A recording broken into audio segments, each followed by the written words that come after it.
shawl uses a slightly unusual garter stitch pattern. What we have is a garter double ridge with one row of each ridge being worked in a different colour.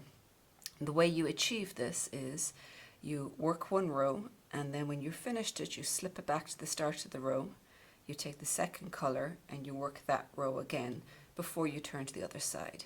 And what this means is in the pattern you'll have 2 right side rows and then 2 wrong side rows. But at the end of the first of each of the right and wrong side rows, you will slip the stitches all the way back to the start of the needle to work again.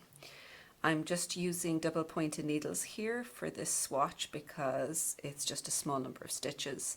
You can use, for smaller stitches, double pointed, or if you've got a lot more stitches, a circular needle works well.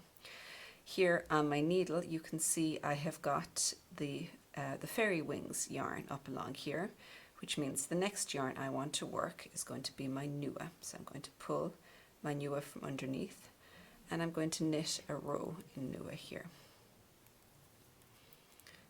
So this is we're looking at the right side, and so this is the first row of the right side. You can always tell if you're working on the wrong row because you will have 2 rows of the same color in your work. So that's the really good indicator on how to tell if you've gotten it wrong.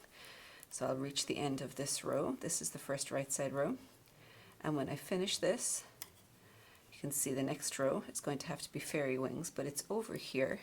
So I'm going to go and slip my stitches. You can see this is actually a pretty sticky needle. So I'm going to slip my stitches back to the start here. Take my fairy wings and I'm just going to go knit this row again. So this is when I'm just working in the double garter stitch before I have got any cables or anything like that. So once I finish this, I'll turn around and work those exact same 2 rows on the other side again.